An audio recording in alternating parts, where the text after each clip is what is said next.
Ιταλία, 1633. Ένας ηλικιωμένος άνδρας γονατίζει μπροστά στην ιερά εξέταση. Απειλείται με βασανιστήρια. Η ζωή του καταστρέφεται. Το έγκλημά του κοίταξε μέσα από έναν σωλήνα με γυαλιά και μετά έγραψε ένα βιβλίο που έλεγε αυτό που δεν επιτρεπόταν να υποθεί, ότι η γη κοιμείται. Το πιο παράξενο όμως δεν είναι αυτό. Το πραγματικό του έγκλημα δεν ήταν ότι αμφισβήτησε τη βίβλο ή τον Πάπα. Το έγκλημά του ήταν ότι αμφισβήτησε έναν Έλληνα που ήταν νεκρός για σχεδόν 2.000 χρόνια. Στα πανεπιστήμια της Ευρώπης, το να πεις ότι αυτός ο άνθρωπος έκανε λάθος δεν ήταν επιστημονική διαφωνία. Ήταν αδίκημα. Έχανες τη θέση σου, έχανες τα βιβλία σου. Μπορούσες να χάσεις και την ελευθερία σου. Αλλά η μεγαλύτερη ηρωνία, το απόλυτο τραγικό παράδοξο, είναι ότι αν αυτός ο Έλληνας έβλεπε τι γινόταν στο όνομά του, θα τους περιφρονούσε όλους. Τον έλεγαν Αριστοτέλη. Ήταν ο άνθρωπος που έγραψε τους πρώτους κανόνες της λογικής σκέψης, που έχτισε τα θεμέλια της βιολογίας, που καθόρισε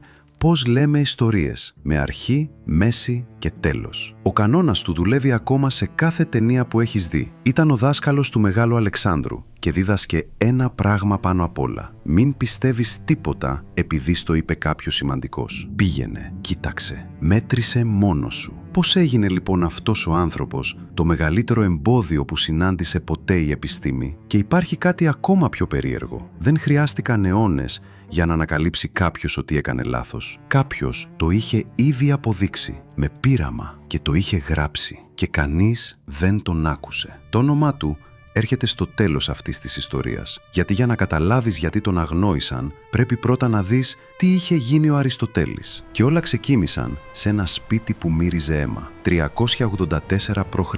Στάγυρα, στη Χαλκιδική. Ο Αριστοτέλης δεν μεγαλώνει ανάμεσα σε φιλοσόφους. Μεγαλώνει μέσα σε ιατρείο. Ο πατέρας του είναι γιατρός. Και όχι οποιοσδήποτε γιατρός. Είναι ο προσωπικός γιατρός του βασιλιά της Μακεδονίας. Ένας γιατρός δεν ψάχνει απαντήσεις στον ουρανό. Τις ψάχνει στην πληγή, στον σφιγμό, στο τι κάνει το σώμα όταν το ανοίξεις. Κράτα αυτό. Θα εξηγήσει τα πάντα. Και οι δύο γονείς του πεθαίνουν όσο είναι παιδί. Στα 17 του, ορφανός, φτάνει στην Αθήνα, στη σχολή του Πλάτωνα, την Ακαδημία. Ο Πλάτων είναι το μεγαλύτερο όνομα της εποχής και η ιδέα του είναι εντυπωσιακή. Ο κόσμος που βλέπεις γύρω σου είναι ψεύτικος, μία σκιά. Η αληθινή πραγματικότητα βρίσκεται κάπου αλλού και τη φτάνεις μόνο με τη σκέψη, όχι με τα μάτια. Όλοι στην Αθήνα τον λατρεύουν, εκτός από το καινούριο παιδί από τον Βορρά. Μένει εκεί 20 χρόνια. Είναι μάλλον το εξυπνότερο μυαλό στη σχολή και διαφωνεί με τον δάσκαλό του ακριβώς στο πιο σημαντικό σημείο. Ο Πλάτων δείχνει ψηλά, ο Αριστοτέλης δείχνει το χώμα. Λέει, η αλήθεια δεν κρύβεται σε κανέναν άλλο κόσμο. Είναι εδώ, στα ζώα, στα φυτά, στις πέτρες, στα άστρα. Και ο μόνος τρόπος να τη βρεις είναι να λερώσεις τα χέρια σου. Είναι ο γιος του γιατρού που μιλάει. Το 347 π.Χ. ο Πλάτων πεθαίνει. Όλοι περιμένουν ότι τη σχολή θα την πάρει ο Αριστοτέλης. Την παίρνει ο Σπεύσιππος, ο ανιψιός του Πλάτωνα. Οι λόγοι είναι δύο και μάλλον ισχύουν και οι δύο. Ο πρώτος, κανείς δεν δίνει τη σχολή σε αυτόν που διαφωνεί με τον ιδρυτή της. Ο δεύτερος είναι πιο σκοτεινός. Έναν χρόνο νωρίτερα, ο βασιλιάς της Μακεδονίας κατέστρεψε την Όλυνθο, ελληνική πόλη, και πούλησε τους κατοίκους της σκλάβους. Η Αθήνα βράζει από οργή για τους Μακεδόνες και ο Αριστοτέλης είναι από τη Χαλκιδική. Ο πατέρας του δούλευε για τον Μακεδόνα βασιλιά. Ξαφνικά δεν είναι απλώς ξένος, είναι ύποπτος. Μαζεύει τα πράγματά του και φεύγει. Περνάει απέναντι, στα παράλια της Μικράς Ασίας, τον καλεί ο τοπικός ηγεμόνας, ένας άνθρωπος που τον έλεγαν Ερμία. Και η ιστορία του Ερμία είναι από μόνη της απίστευτη. Γεννήθηκε δούλος και κατάφερε να γίνει κύριος μιας ολόκληρης περιοχής. Ο Ερμίας δίνει στον Αριστοτέλη προστασία και χρήματα και του δίνει και την κόρη του, την Πυθιάδα. Ο Αριστοτέλης παντρεύεται. Για πρώτη φορά στη ζωή του έχει σπίτι. Λίγο αργότερα περνάει στη Λέσβο και εκεί κάνει κάτι που κανένας μορφωμένος άνθρωπος της εποχής του δεν θα καταδεχόταν να κάνει. Μπαίνει στο νερό μαζί με τους ψαράδες. Ανοίγει ψάρια, χταπόδια, καλαμάρια. Καταγράφει τι έχουν μέσα τους, πώς κινούνται, πώς γεννούν. Εκατοντάδες είδη. Και βρίσκει κάτι που δεν έπρεπε να υπάρχει. Ένα μικρό είδος καρχαρία δεν γεννάει αυγά όπως τα άλλα ψάρια. Γεννάει ζωντανά μωρά. Και τα μωρά είναι δεμένα με τη μητέρα από μέσα, όπως ακριβώς τα θηλαστικά. Όπως στον άνθρωπο. Το γράφει, το περιγράφει με ακρίβεια. Και για τα επόμενα 2.000 χρόνια όλοι οι επιστήμονες θα νομίζουν ότι έκανε λάθος. Θα αποδειχθεί ότι είχε δίκιο το 1842 από έναν Γερμανό γιατρό με μικροσκόπιο. Ο Αριστοτέλης το είχε δει με γυμνό μάτι. Απλώς κανείς άλλος δεν είχε μπει στο νερό να κοιτάξει. Μετά κοιτάζει ψηλά. Παρατηρεί εκλήψεις σελήνης, δηλαδή τις στιγμές που η γη μπαίνει ανάμεσα στον ήλιο και το φεγγάρι και ρίχνει τη σκιά της πάνω του. Και προσέχει κάτι απλό. Η σκιά είναι πάντα καμπύλη. Από κάθε γωνία, κάθε φορά. Μόνο ένα σχήμα ρίχνει πάντα καμπύλη σκιά. Η γη είναι στρογγυλή. Και το αποδεικνύει τον 4ο αιώνα π.Χ. χωρίς κανένα όργανο. Δεν σταματάει πουθενά. Πώς σκεφτόμαστε σωστά. Γράφει τους κανόνες της λογικής. Πώς πείθουμε τους άλλους. Γράφει τη ρητορική. Πώς λέμε μια ιστορία. Γράφει την ποιητική. Τον λένε ο άνθρωπος που τα ήξερε όλα. Και εδώ κρύβεται το δηλητήριο. Όταν φτιάχνεις ένα σύστημα που εξηγεί τα πάντα, οι επόμενοι σταματούν να ψάχνουν. Αλλά προς το παρόν, ο Αριστοτέλης έχει άλλο πρόβλημα. Η Περσική Αυτοκρατορία θέλει πίσω τα εδάφη του Ερμία. Τον πιάνουν με δόλο, τον μεταφέρουν στην Περσία, τον βασανίζουν για να τους πει τα σχέδια των Μακεδόνων. Δεν μιλάει και τον σκοτώνουν. Λέγεται ότι το τελευταίο μήνυμα που έστειλε στους φίλους του ήταν ότι δεν έκανε τίποτα ανάξιο της φιλοσοφίας. Ο Αριστοτέλης, ο άνθρωπος της ψυχρής λογικής, κάνει κάτι ασυνήθιστο. Γράφει ποίημα. Ένα τραγούδι στη μνήμη του πεθερού του. Είναι μια πράξη πένθους και θα του κοστίσει τη ζωή του. 40 χρόνια αργότερα, 343 π.Χ., ο βασιλιάς Φίλιππος της Μακεδονίας τον καλεί πίσω. Έχει έναν γιο 13 χρονών, άγριο, έξυπνο, με φιλοδοξία που τρομάζει ακόμα και τον ίδιο του τον πατέρα. Θέλει κάποιον να τον διαμορφώσει. Το όνομα του παιδιού Αλέξανδρος. Μέσα στα μακεδονικά δάση, ο σοφότερος άνθρωπος του κόσμου διδάσκει το παιδί που θα τον κατακτήσει. Του μαθαίνει Όμηρο. Ο Αλέξανδρος θα κοιμάται με την Ιλιάδα κάτω από το μαξιλάρι του σε όλη την εκστρατεία του. Αλλά του μαθαίνει και κάτι άλλο. Ο Αριστοτέλης πιστεύει ότι κάποιοι άνθρωποι γεννιούνται δούλοι. Δεν το λέει σαν σχήμα λόγου. Το γράφει καθαρά, με επιχειρήματα. Υπάρχουν άνθρωποι που από τη φύση τους ανήκουν σε άλλους. Ο άνθρωπος που δίδαξε στην ανθρωπότητα να ελέγχει τα πάντα με την παρατήρηση, αυτό δεν το έλεγξε ποτέ. Και το δίδαξε στο παιδί που θα αποκτούσε τη δύναμη να το εφαρμόσει σε 3 εφήρους. Το 335 π.Χ.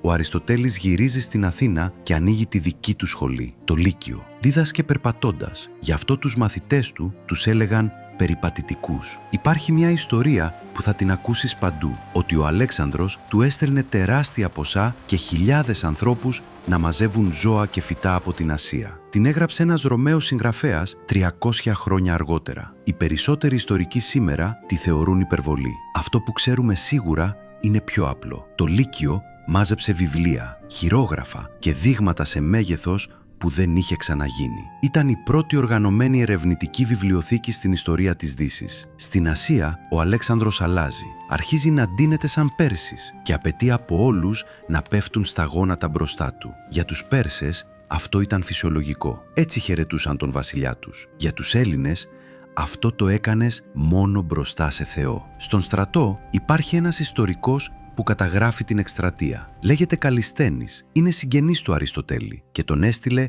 ο ίδιος ο Αριστοτέλης. Ο Καλισθένης αρνείται να γονατίσει, δημόσια. Λίγο αργότερα, κατηγορείται για συμμετοχή σε συνωμοσία εναντίον του Αλεξάνδρου. Πώς πέθανε, δεν το ξέρουμε. 3 άνθρωποι που ήταν εκεί έγραψαν τι έγινε. Ο ένας λέει ότι τον βασάνισαν και τον κρέμασαν. Οι άλλοι 2 λένε ότι πέθανε από αρρώστια σε ένα κλουβί, ενώ τον έσερναν πίσω από τον στρατό. 3 μάρτυρες. 3 διαφορετικές ιστορίες. Ένα είναι σίγουρο. Ο άνθρωπος που έστειλε ο Αριστοτέλης δεν γύρισε ποτέ πίσω. Η σχέση δασκάλου και μαθητή τελειώνει εκεί. Και το 323 π.Χ.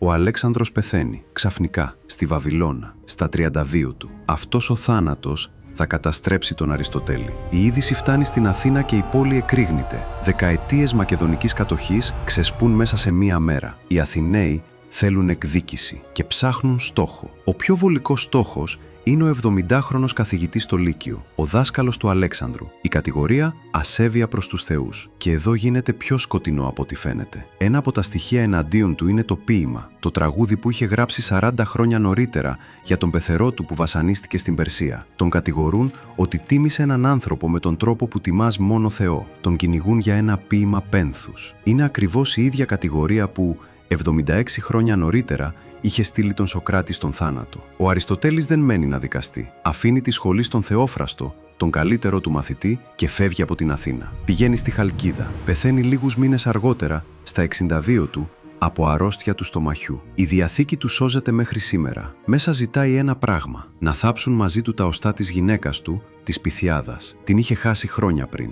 Το είχε ζητήσει η ίδια πριν πεθάνει και το τήρησε. Ο άνθρωπος του τον κατηγόρησαν για ασέβεια, πέθανε φροντίζοντας να μην μείνει μόνη η γυναίκα του. Και τώρα η ιστορία γίνεται σχεδόν απίστευτη. Τα χειρόγραφα του Αριστοτέλη, τα πραγματικά, αυτά που έγραψε ο ίδιος για τους μαθητές του, καταλήγουν σε ένα χωριό της Μικράς Ασίας. Οι άνθρωποι που τα κληρονόμησαν φοβούνται ότι θα τους τα πάρουν οι βασιλιάδες της περιοχής που μάζευαν βιβλία για τη βιβλιοθήκη τους. Οπότε τα κρύβουν σε ένα υπόγειο και τα ξεχνούν εκεί για γενιές. Όταν τελικά τα ξαναβρίσκουν, είναι μισοφαγωμένα από σκουλίκια και υγρασία. Κάποιοι ιστορικοί θεωρούν ότι η ιστορία έχει φούσκωμα, αλλά ακόμα και η πιο συντηρητική εκδοχή λέει το ίδιο πράγμα. Το έργο που θα κυβερνούσε τη σκέψη της Ευρώπης για 1500 χρόνια παραλίγο να σαπίσει σε μία αποθήκη. Μετά την πτώση της Ρώμης, η Δυτική Ευρώπη ξεχνάει τα ελληνικά. Ο Αριστοτέλης όμως δεν χάνεται. Ποτέ. Στην Ανατολή, όπου μιλούσαν ακόμα ελληνικά, τον διδάσκουν συνέχεια. Στην Αλεξάνδρεια, στην Κωνσταντινούπολη, αιώνα με αιώνα, μοναχοί και δάσκαλοι τον αντιγράφουν και τον σχολιάζουν. Από εκεί περνάει στους Άραβες και τους Πέρσες που τον μεταφράζουν και τον προχωρούν παραπέρα. Και όταν τελικά επιστρέφει στη Δυτική Ευρώπη 600 χρόνια αργότερα, έρχεται από δύο δρόμους. Από τα αραβικά, μέσω Ισπανίας, και απευθείας από τα ελληνικά, από βυζαντινά χειρόγραφα. Και τότε συμβαίνει κάτι που δεν το περιμένεις. Η Καθολική Εκκλησία τον απαγορεύει. Το 1210, στο Πανεπιστήμιο του Παρισιού, βγαίνει διαταγή: όποιος διαβάσει τα βιβλία του Αριστοτέλη για τη φύση, πετιέται έξω από την Εκκλησία. Γιατί? Γιατί ο Αριστοτέλης γράφει ότι ο κόσμος υπήρχε πάντα, δηλαδή ότι δεν τον δημιούργησε κανείς, και γράφει ότι η φύση λειτουργεί με σταθερούς νόμους που δεν αλλάζουν, δηλαδή ότι ούτε ο Θεός μπορεί να τους παραβεί. Για την Εκκλησία του 13ου αιώνα αυτά είναι επικίνδυνα. Και τότε η Εκκλησία κάνει την εξυπνότερη κίνηση της ιστορίας της. Καταλαβαίνει ότι δεν μπορεί να τον σταματήσει, οπότε δεν τον πολεμάει, τον κάνει δικό της. Ένας μοναχός, ο Θωμάς Ακινάτης, παίρνει όλο το σύστημα του Αριστοτέλη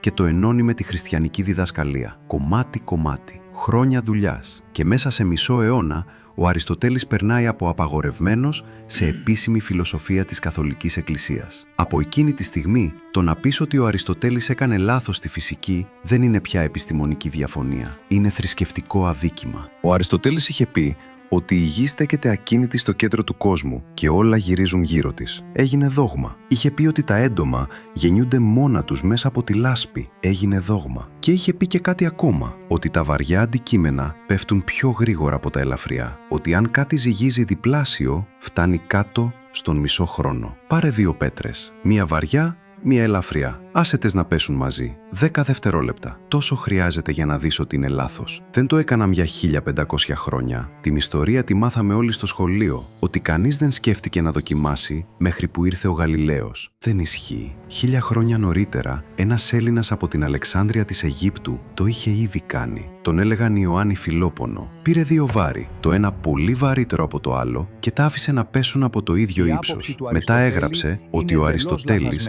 κάνει εντελώς λάθος, ότι η διαφορά στον χρόνο είναι ελάχιστη και ότι αυτό το αποδεικνύει η πραγματική παρατήρηση καλύτερα από οποιοδήποτε επιχείρημα. Το κείμενο σώζεται. Μπορείς να το διαβάσεις σήμερα και δεν άλλαξε απολύτως τίποτα. Ο Φιλόπονος καταδικάστηκε αργότερα ως αιρετικός για θρησκευτικούς λόγους που δεν είχαν καμία σχέση με τη φυσική. Το όνομά του έγινε μολυσμένο και μαζί με το όνομα θαύτηκε και το πείραμα. Το πρόβλημα λοιπόν δεν ήταν ότι δεν σκέφτηκε κανείς να δοκιμάσει. Δοκίμασαν, το έγραψαν 1000 χρόνια νωρίτερα. Το πρόβλημα ήταν ότι η απόδειξη υπήρχε και δεν είχε καμία σημασία. Γιατί η αυθεντία δεν πέφτει με αποδείξεις. Πέφτει μόνο όταν αρκετοί άνθρωποι αποφασίσουν ότι επιτρέπεται πια να κοιτάξουν. Ο Αριστοτέλης δεν φυλάκισε κανέναν. Το κλειδί το κρατούσαμε εμείς. Και ο ίδιος δεν ήταν Θεός. Ήταν άνθρωπος της εποχής του, με λάθη που σήμερα μας παγώνουν. Πίστευε ότι η δουλεία είναι φυσιολογική. Πίστευε ότι οι γυναίκες είναι κατώτερες από τους άντρες. Και στο ίδιο ακριβώς βιβλίο, όπου περιέγραψε με τέλεια ακρίβεια το εσωτερικό ενός καρχαρία, έγραψε ότι οι γυναίκες έχουν λιγότερα δόντια από τους άντρες. Δεν τα μέτρησε. Ο άνθρωπος που έμπαινε στη θάλασσα με τους ψαράδες για να ανοίξει καλαμάρια, δεν σκέφτηκε να ζητήσει από μια γυναίκα να ανοίξει το στόμα της. Δεν είναι αστείο. Είναι ακριβώς το ίδιο λάθος που έκαναν μετά όλοι όσοι τον λάτρεψαν. Σταμάτησε να κοιτάει τη στιγμή που νόμισε ότι ήδη ήξερε. Το πιο πολύτιμο πράγμα που μας άφησε ο Αριστοτέλης δεν είναι τα βιβλία του. Είναι ο τρόπος. Πήγαινε, κοίταξε, μέτρησε και μην πιστέψεις κανέναν μόνο και μόνο